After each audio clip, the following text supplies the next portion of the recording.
A kú déédé àsìkò yìí. Kókó inú ìwé ìròyìn la mú wá fún yín láti inú àwọn ìwé ìròyìn ilé wa. Orúkọ tèmi ni Ọmọgbémisọ́lá ọmọ Alọ́gọ̀madẹ̀. Kò dín ní 40 ènìyàn tí a gbọ́ wípé àwọn agbébọn jí gbé ní mọ́ṣáláṣí kan ní ìlú Sáfè, olú ìlú ìjọba ìbílẹ̀ Sáfè, ìpínlẹ̀ Zamfara. Ẹnìkan láti ìlú Sáfè tí ó pe orúkọ ara rẹ̀ ní Yàyà Aminu nígbà tí ó ń bá akọ̀ròyìn sọ̀rọ̀ lórí ẹ̀rọ ìbánisọ̀rọ̀ sọ wípé àwọn agbébọn yìí ya dé lọ́pọ̀ yanturu láàrin aago 5 ìdájí lówùúrọ̀ òní Ọjọ́bọ̀. Bí wọ́n ti ya wọ inú mọ́ṣáláṣí nígbà tí wọ́n fẹ́ bẹ̀rẹ̀ ìrun òwúrọ̀, Yàyà tí orí kó yọ ṣàlàyé wípé gẹ́lẹ́ tí wọ́n fẹ́ bẹ̀rẹ̀ ìrun àsùbáà ni àwọn agbébọn ya wọ mọ́ṣáláṣí lójijì tí wọ́n sì darí gbogbo ènìyàn kí wọ́n bọ́ síta tẹ̀lé wọn. Yàyà ní bí òun ṣe ń sọ̀rọ̀ báyìí, ó lé ní ènìyàn 40 tí wọ́n jí gbé. Ó ní òun rí ààyè yọ mọ́ wọn lọ́wọ́ nítorí àwọn pọ̀, kò fún wọn ní ààyè àti bójútó gbogbo ènìyàn tí wọ́n fẹ́ jí gbé. Ó ní olúkúlùkù ń wá ọ̀nà àbáyọ, ṣùgbọ́n àwọn agbébọn yìí dí gbogbo ẹnu ọ̀nà, wọ́n sì gbé ìbọn alárìífín ayẹta dání bí wọ́n ti ń pariwo wípé ẹni bá gbìyànjú àti sálọ yóò fikú ṣèfàjẹ. Ẹnìkejì tí orí kó òun náà yọ, Sani Sáfè, sọ fún akọ̀ròyìn wípé ìlà kẹrin níbi wọ́n ti fẹ́ kírun ni òun wà nígbà tí àwọn agbébọn ya wọ inú mọ́ṣáláṣí tí wọ́n sì ń pariwo wípé kí ẹnikẹ́ni má dá lábàá àti gbẹ́sẹ̀. Lẹ́yìn èyí ni wọ́n darí wọn wọ inú igbó lọ. Sáfè ní ojú fèrèsé ni òun ríbi sá gbà wọ inú ilé àkọ́kù kan nítòsí tí ó fara ṣoko sí nítòsí mọ́ṣáláṣí. Ó ní ó ṣeni láàánú wípé àwọn àbúrò rẹ̀ 2 lọ́kùnrin wà lára àwọn tí wọ́n jí gbé wọ inú igbó lọ. Ó fi kún un wípé mọ́ṣáláṣí yìí kún àkúnfàyà nígbà tí àwọn adàlúrú ṣe ìkọlù. Ìwọ̀nba ènìyàn díẹ̀ ni ó ríbi mórí bọ́. Ó ní àwọn agbébọn yìí wa alùpùpù wọn kalẹ̀ sí ọ̀nà jíjìn kí àwọn èrò mọ́ṣáláṣí má bàa tètè fura ìrìnsí wọn kí wọ́n tó ya wọ inú mọ́ṣáláṣí. Sani Sáfè wá rọ ìjọba ìpínlẹ̀ àti ìjọba àpapọ̀ kí wọ́n tètè wá gbà wọ́n sílẹ̀ lọ́wọ́ àwọn agbébọn nítorí àwọn wọ̀nyí ti gbàgbóró kan. Ṣùgbọ́n nígbà tí ó ń sọ̀rọ̀, ọ̀kan nínú àwọn adarí ìlú tí kò fẹ́ dárúkọ ara rẹ̀ sọ wípé àwọn ẹ̀ṣọ́ tí wọ́n ṣẹ̀ṣẹ̀ ṣe ìdásílẹ̀ wọn, Community Protection Guard (CPG) ní agbègbè ti lé àwọn wọ̀nyí wọ igbó lọ láti lọ ṣe àgbàkalẹ̀ àwọn ẹlẹ́sìn tí wọ́n jí gbé.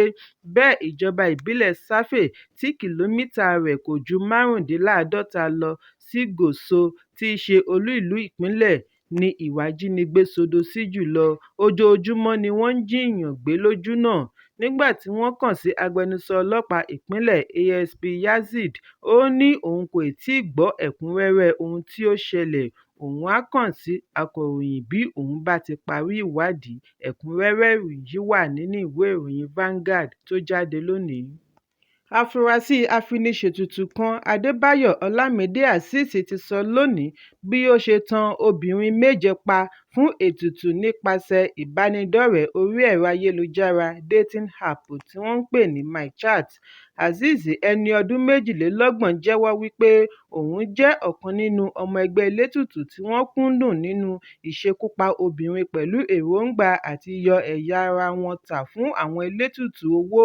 Síwájú àkókò yìí ni ikọ̀ ọlọ́pàá ìpínlẹ̀ Ògùn fi ọwọ́ ṣìkún òfin mú lára àwọn ọmọ ẹgbẹ́ tí orúkọ wọn ń jẹ́ Moses Abídèmí Àwúrajì, Olúwo Samuel Monday, Peter Olúwalólèṣe, Jamiu Yusuf, Akínwùmí Ifátòsìn, Sheriff Àgbàì àti Osojiahen Alionetoria. Wọ́n fi ọwọ́ ṣìkún òfin mú gbogbo wọn lórí ẹ̀sùn wípé wọ́n ṣekú pa arábìnrin ẹni ọdún 35 Sulaiman Adijat fún ètùtù owó. Azeez, tí ó júbà ehoro ní ìgbà náà ní ọwọ́ ṣìkún òfin ti bà báyìí. Ó ní òun darapọ̀ mọ́ ẹgbẹ́ yìí nínú oṣù kẹsàn-án ọdún tí ó kọjá. Òun sì ti bá wọn kópa nínú ìṣekúpa obìnrin 7. Azeez sọ èyí ní gbàgede níbi kọmíṣánná ọlọ́pàá Abíọ́dún Ọlámùtù pàtẹ wọn sí. Ọlámùtù ní àwọn afurasí ọ̀daràn wọ̀nyí lẹ̀dí àmọ̀ pọ̀ pẹ̀lú Moses Abídèmí Àwúrajì. tí í ṣe babaláwo láti pa obìnrin ọ̀hún fún ètùtù owó. Wọ́n ní àwọn afurasí wọ̀nyí fún àwọn obìnrin lọ́rùn pa kí wọ́n tóó pín ẹ̀yà ara wọn wẹ́lẹwẹ̀lẹ tà wọ́n fún àwọn Monday Samuel àti àáfàá àrèwò tí ọwọ́ kò tí ì bà fún nǹkan ètùtù. Àwọn afurasí mẹ́tẹ̀ẹ̀ta jẹ́wọ́ wípé oríṣiríṣiì obìnrin mẹ́wàá ni àwọn ti ṣekú pa ní igbó olómi tí Moses Abídèmí ń gbé, gẹ́gẹ́ bí Alámùtù ṣe ṣàlàyé. Nígbà tí ó ń ṣàlàyé bí ó ṣe ń ṣe alábàápàdé àwọn obìnrin wọ̀nyí, Azeez ní bí òun bá ti kàn sí wọn lórí ẹ̀rọ abánidọ́rẹ̀ẹ́ MyChat tí wọ́n ń pè ní hookup app, òun á wí fún wọn wípé òun fẹ́ kí àwọn jọ hook up ní gbogbo ìgbà tí Moses Abídèmí bá ti kàn sí i wípé òun nílò ẹ̀yà ara. Ó ní àdúgbò òun ní Àtàn-Ọ̀tà ni àwọn obìnrin yìí ti máa ń wá bá òun bí òun bá ti ṣe àdéhùn lórí iye tí wọ́n fẹ́ gbà. Bí wọ́n bá ti dé lòun á mú wọn lọ sí ilé Moses Abídèmí.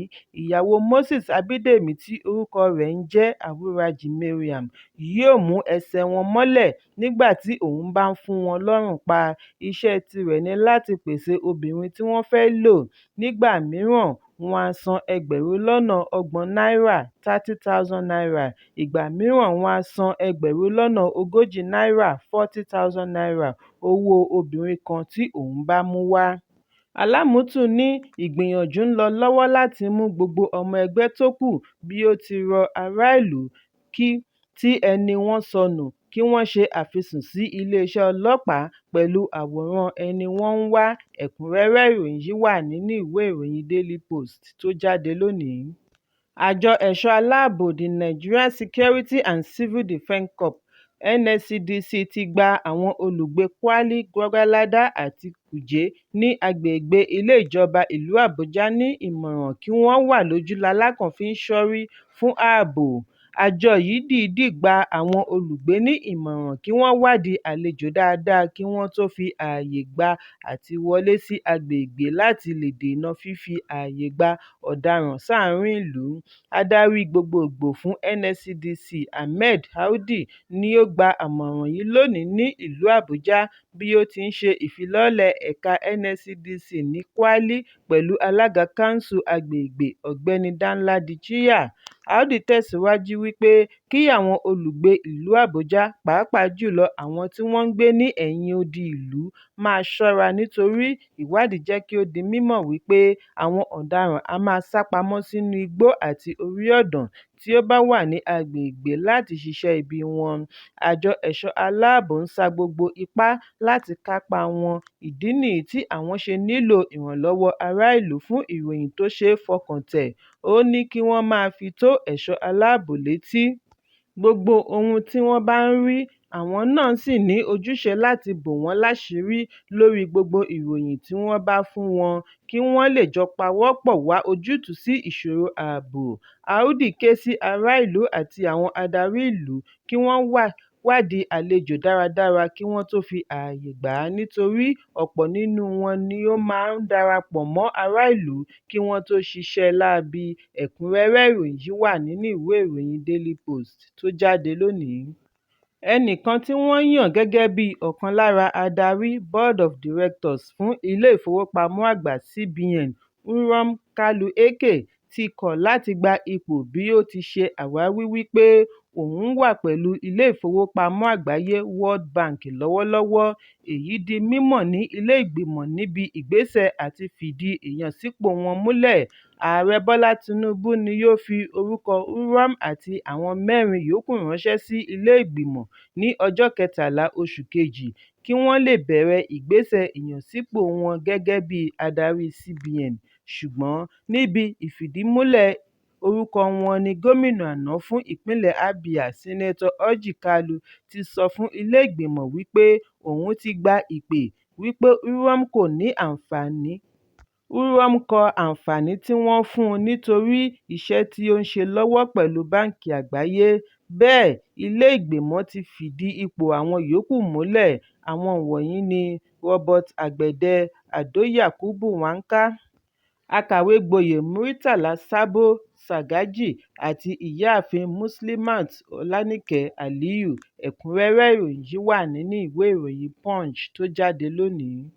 akàwé-gboyè wọlé sọ̀yìnkà ti rọ ìjọba ní gbogbo ìpele kí wọ́n yẹra láti máa mú aráàlú lọ́dẹ kí àjọṣepọ̀ lè wà láàrin ìjọba àti aráàlú.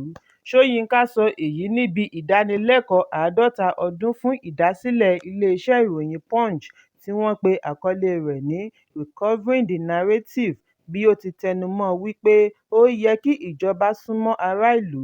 sọ̀yìnkà ní àsìkò ti tó fún àwọn adarí láti dẹ́kun àti máa mú aráàlú lọ́gàá. Ó ní a kò fẹ́ kí ìpínyà wà, bí ó tilẹ̀ jẹ́ wípé èyí ń ṣẹlẹ̀ díẹ̀díẹ̀ lábẹ́lẹ̀. Ó ní òun kò fẹ́ràn láti máa lo àkànlò èdè tí onígẹ̀ẹ́sì ń pè ní restructuring. Àwọn olóṣèlú mọ ìtumọ̀ rẹ̀ dáadáa bí wọ́n bá ti fi ipò sílẹ̀, ṣùgbọ́n di nǹkan mìíràn bí wọ́n bá wà lórí ipò. Àsìkò sì ti tó láti ṣe àgbéyẹ̀wò rẹ̀. Nígbà tí ó fèsì, mínísítà fún ìròyìn àti ìdánilẹ́kọ̀ọ́ Muhammed Idris gbóríyìn fún sọ̀yìnkà lórí ipò bàbá tí ó ń kó níbi ìgbìyànjú àti tú orílẹ̀-èdè ṣe, bí ó ti fìdí ẹ̀ múlẹ̀ wípé ìjọba ààrẹ Bọ́lá Tinubu ń sa gbogbo agbára láti ṣe òfin tí yóò mú ayé dẹrùn fún ọmọ orílẹ̀-èdè. Ó ní punch ti wà láti 50 ọdún sẹ́yìn, èyí túmọ̀ sí iṣẹ́ àṣekára, àfojúsùn, ìrọ́jú àti òtítọ́ inú fún iṣẹ́. Ìgbésẹ̀ yìí kan náà ni ààrẹ Tinubu náà ń tọ̀ láti mú dúró ṣinṣin. Ó ní ìṣòro tí orílẹ̀-èdè ń là kọjá kì í ṣe nílẹ̀ yìí nìkan, gbogbo ohun tí wọ́n ń jíròrò lé lórí ni àwọn orílẹ̀-èdè mìíràn náà ń jíròrò lé lórí. Ọ̀sẹ̀ mélòó kan sẹ́yìn ni a gbọ́ wípé orílẹ̀-èdè United Kingdom kéde wípé àwọn ti wọ ìpadàsẹ́yìn recession. Ààrẹ sì ti gbé ìgbésẹ̀ akíkanjú láti ọjọ́ àkọ́kọ́ tí ó gba ipò. Ó ní ọrọ̀ ajé ti di òkú ẹṣin kí Tinubu tó gba ipò.